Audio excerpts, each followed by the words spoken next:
Bonjour aux parieurs et aux amateurs de MMA.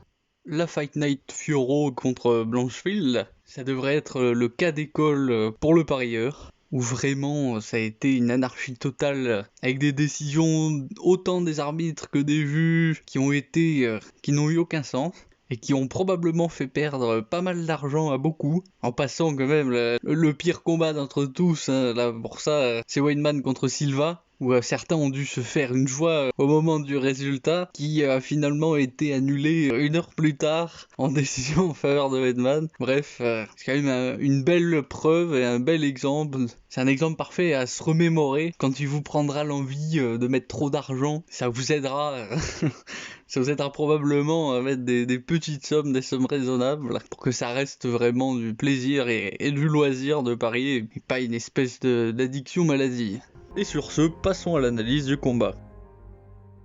Allen fait 1m88 pour 191 cm d'allonge. Dans leur premier combat, Allen avait 24 ans et Curtis 33-34 ans. Allen est principalement orthodoxe et Curtis est principalement southpaw. Ainsi, il était plus facile pour Curtis de frapper Allen au corps avec son bras arrière. De plus, comme Allen était plutôt statique dans le premier combat, il était une cible facile à toucher, il avait du mal à sortir de l'axe dans lequel Curtis pouvait le frapper facilement, puisqu'il restait en face de lui pendant 90% du combat. La difficulté qui va se présenter pour Allen, c'est qu'en grappling, son point fort, c'est clairement le jiu-jitsu et non la lutte. Et le problème du jiu-jitsu, c'est que de nombreuses soumissions se mettent en place à partir de la bottom position, et laisser la position monter à un adversaire qui a une force physique élevée et qui a de bonnes percussions au sol, c'est prendre le risque de finir KO. Dans le premier combat, Allen il initiait trop les échanges, et dans le rematch, il devra soit laisser l'initiative à Curtis puis contrer, soit feinter, changer de direction, envoyer un ou deux coups avant de reprendre ses distances. Malheureusement pour lui, en voyant son dernier combat contre Paul Craig, il semble avoir toujours autant de difficultés à reculer, à désaxer après ou pendant ses attaques, et ça va être un gros handicap. Et ce n'est pas un bon signe pour son rematch.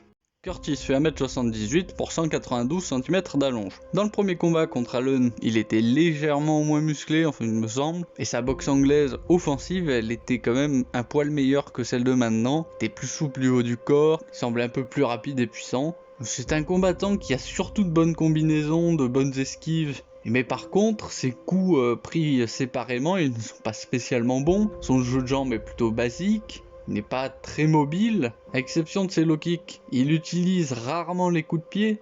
D'ailleurs, il avait de la peine à check les low kicks d'Allen dans leur premier combat. Pour ce qui est du grappling, il a plutôt une bonne défense, tant contre la lutte que contre le jiu-jitsu, ainsi il ne devrait pas être soumis par Allen. Point assez caractéristique de Curtis, c'est qu'il se repose très peu sur sa garde, parce qu'il utilise principalement la Philly Shell pour se protéger.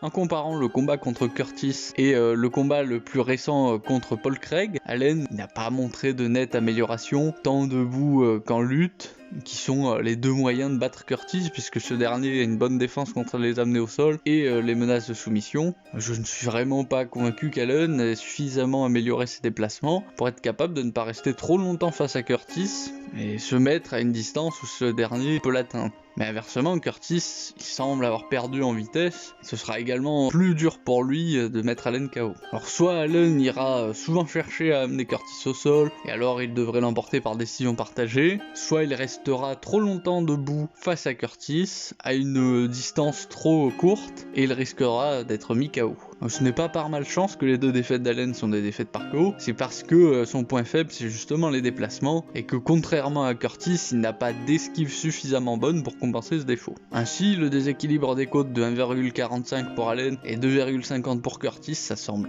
disproportionné. Les chances réelles de chacun seraient plutôt de 1,75 Allen et 1,90 Curtis. Et ce sera tout.